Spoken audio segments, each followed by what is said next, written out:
चलिए आज हम बात कर लेते हैं राइट ऑफ अरेस्ट पर्सन की, या कह सकते हैं एक्यूज्ड पर्सन। तो सबसे पहले हम जान लेते हैं एक्यूज्ड पर्सन और कन्विक्टेड पर्सन में क्या फर्क होता है। एक्यूज्ड पर्सन वो होता है जिसके ऊपर कोई आरोप लगा हो या फिर जिसके ऊपर एफआईआर दर्ज हुई हो, लेकिन कन्विक्टेड वो होता है जिसे कोर्ट के द्वारा दोषी करार कर दिया जाता है, जिसे कोर्ट सजा दे देता है या उसे मान लेता है कि इसने ये गलती करी है। तो ये फर्क होता है कन्विक्टेड और एक्यूज्ड पर्सन में। तो क्योंकि हमारा कॉन्स्टिट्यूशन ये कहता है कि right to presumed innocent till proven guilty, इसका मतलब ये कि जब तक किसी भी एक्यूज्ड पे सजा मुकम्मल नहीं हो जाती या फिर उसे गिल्टी नहीं मान लिया जाता, तब तक कि उसे इनोसेंट माना जाएगा। इसीलिए हमारे कानून में अरेस्ट हुए पर्सन को कुछ राइट्स दिए गए हैं। तो सबसे पहले जब हम बात करते हैं तो हम बात करेंगे, जब भी किसी को अरेस्ट किया जाता है तो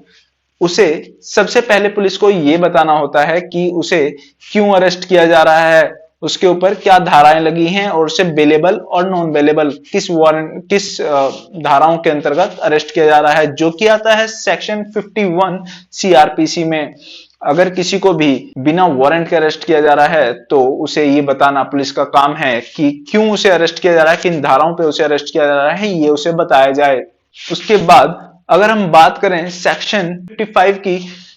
जिसमें कि अगर किसी पुलिस ऑफिसर ने अपने किसी सबऑर्डिनेट को, जूनियर को ये काम दिया है बिना वारंट के कि किसी को अरेस्ट करना है, तो इस केस में उस जूनियर को, उसकी फैमिली को ये बताना होगा कि वो उसे क्यों अरेस्ट कर रहा है, किन धाराओं में अरेस्ट कर रहा है। अगर वो ऐसा नहीं करता है तो ऐसे डिटेंशन को इलीगल डिटेंशन माना जाएगा, इलीगल अरेस्ट माना जाएगा। उसके बाद अगर हम बात करें सेक्शन 75 के अंतर किए गए अरेस्ट को, जो कि एक वारंट के बाद अरेस्ट किया जाता है, इसमें ऐसा होता है कि उस समय कैदी को यह बताना जरूरी नहीं है, लेकिन आफ्टर अरेस्ट उसकी फैमिली को या उसको बताना जरूरी है कि उसे क्यों अरेस्ट किया गया है, या फिर वारंट अगर दिखाने की नौबत आती है तो वारंट भी दिखाना चाहिए। इसके बाद अगर हम बात करें कॉन्स्टिट्यूशन ऑफ इंडिया के दिए गए आर्टिकल 20 सब क्लॉज 3 में राइट टू कीप साइलेंस के अधिकार की, तो ये भी उसके ऊपर इंप्लीमेंट होता है एक कैदी के ऊपर कि उसे जब कैद में रखा गया है तो वो चाहे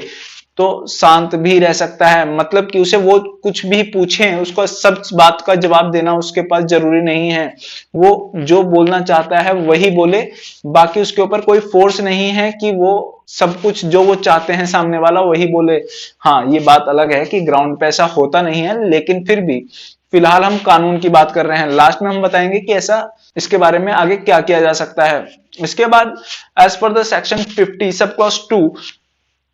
अगर कोई बंदा किसी बेलेबल धाराओं में अरेस्ट किया गया है तो ये पुलिस का ड्यूटी बनती है कि वो उसे बताएं कि उसे जो अरेस्ट किया गया है वो बेलेबल धाराओं में अरेस्ट किया गया है, वो वहां से बेल लेके भी अपने घर जा सकता है, उसे वेट करने की जरूरत नहीं है।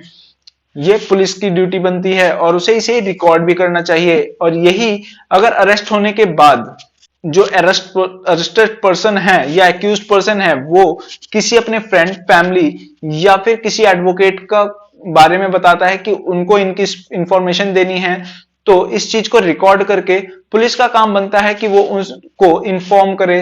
अरेस्टेड पर्सन के बारे में, जो कि दिया गया है सेक्शन 50 सब क्लॉज ए में। इसके बाद अगर हम बात करें एज पर द सेक्शन 56 और 76 सीआरपीसी के,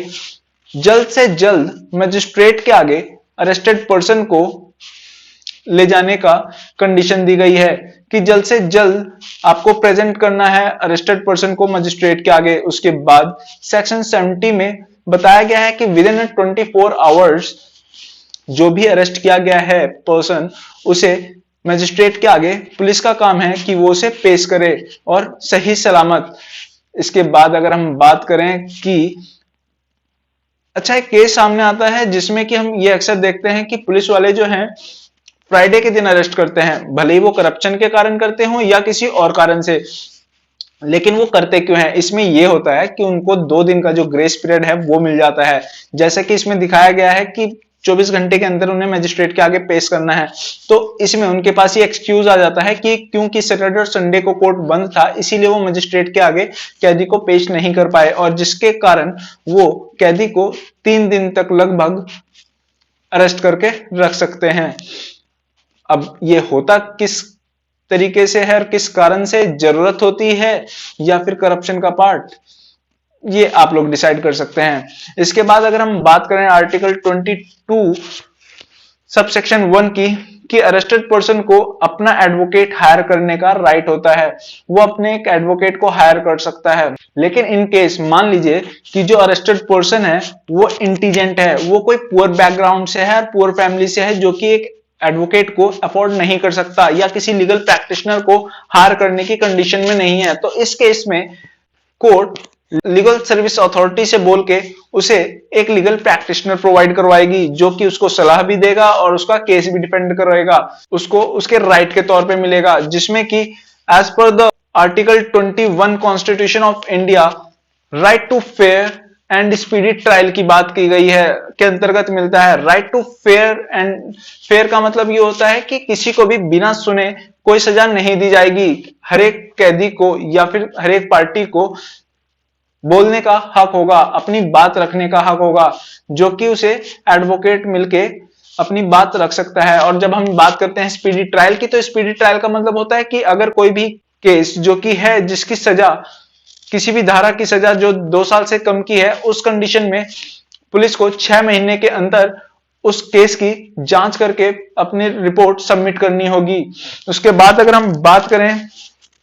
सेक्शन 54 की, जिसमें कि right to get examine by the medical officer होगा, जो कि 2008 से पहले मैंडेटरी और कंपलसरी नहीं होता था, लेकिन 2008 के बाद ये मैंडेटरी हो गया कि जो भी कैदी अरेस्ट होता है, जिसको भी अरेस्ट किया जाता है, उसका मेडिकल एग्जामिन करवाना जरूरी होगा। और ये उनकी जिम्मेवारी होगी, पुलिस वाले की जिम्मेदारी होगी कि उसे सही सलामत कोर्ट के आगे पेश करें। हाँ, ये बात अगर हम बात करें इससे आगे की, कि ऐसा वास्तविकता में कहां होता है, हर एक जगह कानून को इतनी स्ट्रिक्टली कहां पुलिस वाले फॉलो करते हैं, कहां वो इतना इज्जत से बात करते हैं, और कहां राइट टू कीप साइलेंस रहने का ऑप्शन है,